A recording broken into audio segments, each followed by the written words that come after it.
شروع اللہ کے نام سے جو بڑا مہربان نہایت رحم والا ہے۔ جن لوگوں نے کفر کیا اور اوروں کو خدا کے رستے سے روکا، خدا نے ان کے اعمال برباد کر دیے، اور جو ایمان لائے اور نیک عمل کرتے رہے اور جو کتاب محمد صلی اللہ علیہ وآلہ وسلم پر نازل ہوئی اسے مانتے رہے اور وہ ان کے پروردگار کی طرف سے برحق ہے، ان سے ان کے گناہ دور کر دیے اور ان کی حالت سنوار دی۔ یہ حبط اعمال اور اصلاح حال اس لیے ہے کہ جن لوگوں نے کفر کیا انہوں نے جھوٹی بات کی پیروی کی، اور جو ایمان لائے وہ اپنے پروردگار کی طرف سے دین حق کے پیچھے چلے۔ اسی طرح خدا لوگوں سے ان کے حالات بیان فرماتا ہے۔ جب تم کافروں سے بھڑ جاؤ تو ان کی گردنیں اڑا دو، یہاں تک کہ جب ان کو خوب قتل کر چکو تو جو زندہ پکڑے جائیں ان کو مضبوطی سے قید کر لو، پھر اس کے بعد یا تو احسان رکھ کر چھوڑ دینا چاہیے یا کچھ مال لے کر، یہاں تک کہ فریق مقابل لڑائی کے ہتھیار ہاتھ سے رکھ دے۔ یہ حکم یاد رکھو، اور اگر خدا چاہتا تو اور طرح ان سے انتقام لے لیتا، لیکن اس نے چاہا کہ تمہاری آزمائش ایک کو دوسرے سے لڑوا کر کرے، اور جو لوگ خدا کی راہ میں مارے گئے ان کے عملوں کو ہرگز ضائع نہیں کرے گا، بلکہ ان کو سیدھے رستے پر چلائے گا اور ان کی حالت درست کر دے گا، اور ان کو بہشت میں جس سے ان کو شناسا کر رکھا ہے داخل کرے گا۔ اے اہل ایمان، اگر تم خدا کی مدد کرو گے تو وہ بھی تمہاری مدد کرے گا اور تم کو ثابت قدم رکھے گا، اور جو کافر ہیں ان کے لیے ہلاکت ہے اور وہ ان کے اعمال کو برباد کر دے گا۔ یہ اس لیے کہ خدا نے جو چیز نازل فرمائی انہوں نے اس کو ناپسند کیا تو خدا نے ان کے اعمال اکارت کر دیے۔ کیا انہوں نے ملک میں سیر نہیں کی تاکہ دیکھتے کہ جو لوگ ان سے پہلے تھے ان کا انجام کیسا ہوا؟ خدا نے ان پر تباہی ڈال دی، اور اسی طرح کا عذاب ان کافروں کو ہوگا۔ یہ اس لیے کہ جو مومن ہیں ان کا خدا کارساز ہے اور کافروں کا کوئی کارساز نہیں۔ جو لوگ ایمان لائے اور عمل نیک کرتے رہے ان کو خدا بہشتوں میں جن کے نیچے نہریں بہہ رہی ہیں داخل فرمائے گا، اور جو کافر ہیں وہ فائدے اٹھاتے ہیں اور اس طرح کھاتے ہیں جیسے حیوان کھاتے ہیں، اور ان کا ٹھکانہ دوزخ ہے۔ اور بہت سی بستیاں تمہاری بستی سے جس کے باشندوں نے تمہیں وہاں سے نکال دیا زور و قوت میں کہیں بڑھ کر تھیں، ہم نے ان کا ستیہ ناش کر دیا اور ان کا کوئی مددگار نہ ہوا۔ بھلا جو شخص اپنے پروردگار کی مہربانی سے کھلے رستے پر چل رہا ہو وہ ان کی طرح ہو سکتا ہے جن کے اعمال بد انہیں اچھے کر کے دکھائے جائیں اور جو اپنی خواہشوں کی پیروی کریں۔ جنت جس کا پرہیزگاروں سے وعدہ کیا جاتا ہے،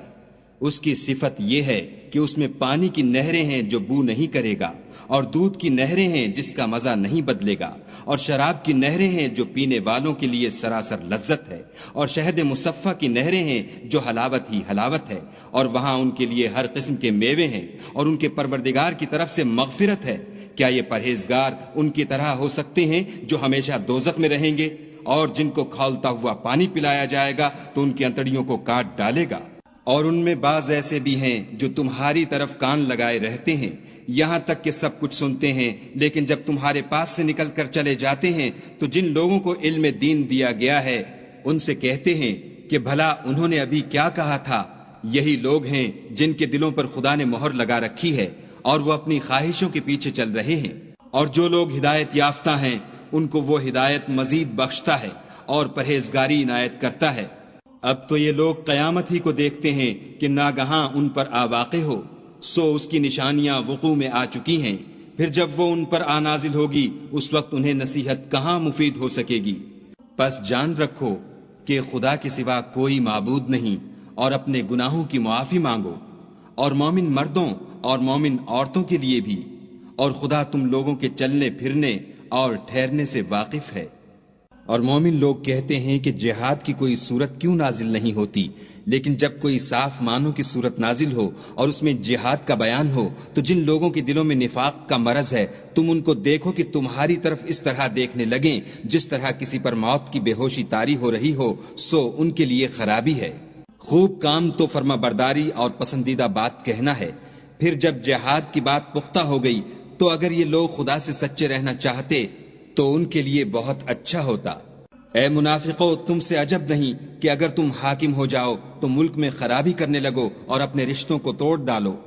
یہی لوگ ہیں جن پر خدا نے لعنت کی ہے اور ان کے کانوں کو بہرا اور ان کی آنکھوں کو اندھا کر دیا ہے۔ بھلا یہ لوگ قرآن میں غور نہیں کرتے یا ان کے دلوں پر قفل لگ رہے ہیں؟ جو لوگ راہ ہدایت ظاہر ہونے کے بعد پیٹھ دے کر پھر گئے، شیطان نے یہ کام ان کو مزین کر دکھایا اور انہیں طول عمر کا وعدہ دیا۔ یہ اس لیے کہ جو لوگ خدا کی اتاری ہوئی کتاب سے بیزار ہیں،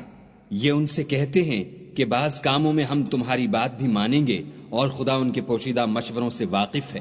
تو اس وقت ان کا کیسا حال ہوگا جب فرشتے ان کی جان نکالیں گے اور ان کے منہوں اور پیٹھوں پر مارتے جائیں گے۔ یہ اس لیے کہ جس چیز سے خدا ناخوش ہے یہ اس کے پیچھے چلے اور اس کی خوشنودی کو اچھا نہ سمجھے، تو اس نے بھی ان کے عملوں کو برباد کر دیا۔ کیا وہ لوگ جن کے دلوں میں بیماری ہے یہ خیال کیے ہوئے ہیں کہ خدا ان کے کینوں کو ظاہر نہیں کرے گا؟ اور اگر ہم چاہتے تو وہ لوگ تم کو دکھا بھی دیتے اور تم ان کو ان کے چہروں ہی سے پہچان لیتے اور تم انہیں ان کے انداز گفتگو ہی سے پہچان لوگے، اور خدا تمہارے اعمال سے واقف ہے۔ اور ہم تم لوگوں کو آزمائیں گے تاکہ جو تم میں لڑائی کرنے والے اور ثابت قدم رہنے والے ہیں ان کو معلوم کریں اور تمہارے حالات جانچ لیں۔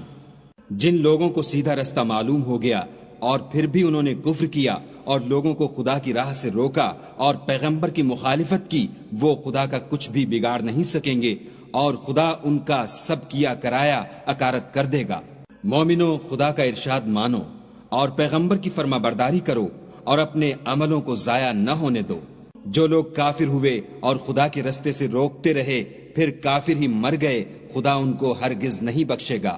تو تم ہمت نہ ہارو اور دشمنوں کو صلح کی طرف نہ بلاؤ، اور تم تو غالب ہو اور خدا تمہارے ساتھ ہے، وہ ہرگز تمہارے اعمال کو کم اور گم نہیں کرے گا۔